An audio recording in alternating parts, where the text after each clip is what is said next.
Do you know your medicine?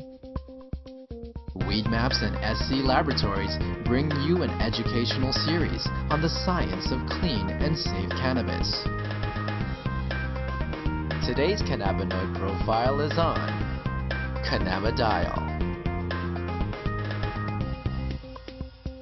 Cannabidiol, or CBD for short, is the second most prominent compound found in the cannabis plant.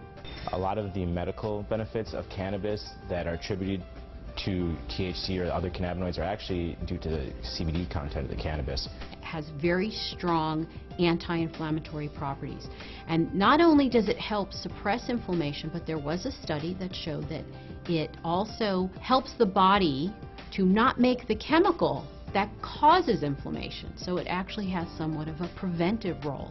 Cannabidiol has also been found to have anticonvulsant properties in that it can reduce the seizure threshold for a number of patients. I've had my own patients who have said that once they started using CBD-rich strains, they have found that they have had less episodes of their seizures. CBD is synthesized in the plant through the same pathways as THC, CBC. It starts out as geranyl pyrophosphate and alkylic acid.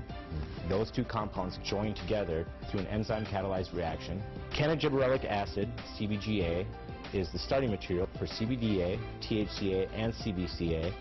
So CBDA synthase, if it's found in large enough amounts, will take this cannabidiolic acid and make it into cannabidiol carboxylic acid, which is CBDA.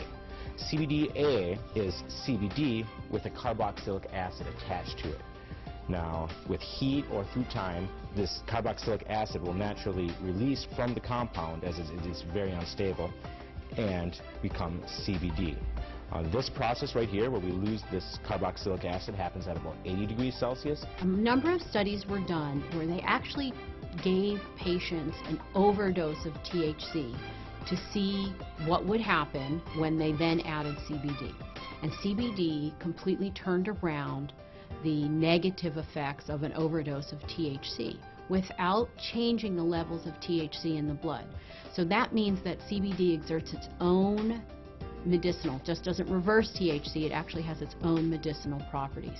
CBD has been found to cause cancer cells to what we call commit suicide while preserving the normal cells.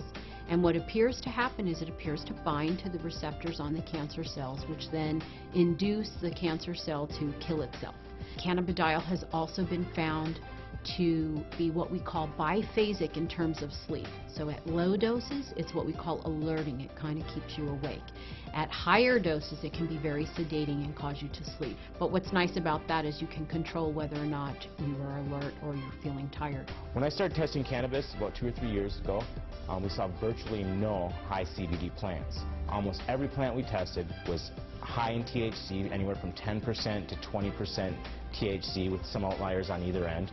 Some plants would have maybe 1% CBD at the max, 1.5% CBD at the max. Now that we've been testing for a while, we see anywhere from 8 to 15% CBD and maybe 5 or 6% THC in these strains. Some strains we get a 50-50 ratio. It can happen in all different ratios, but what it is it's a recessive gene in plants.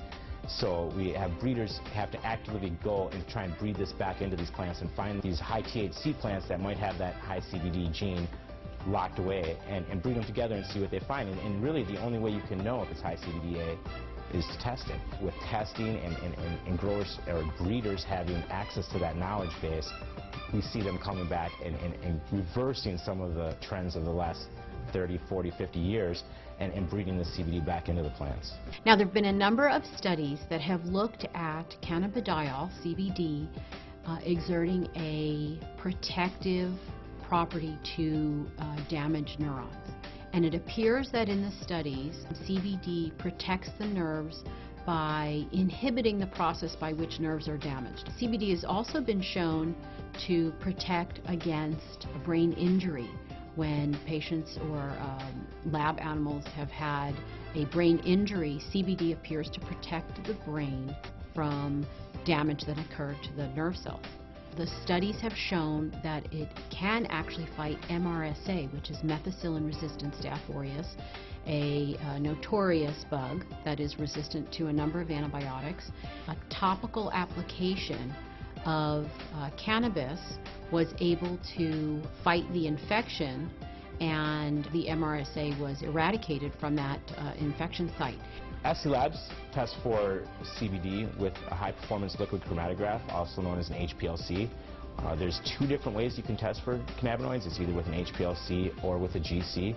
If you hear of someone testing with other methods, it's probably not a scientifically validated method.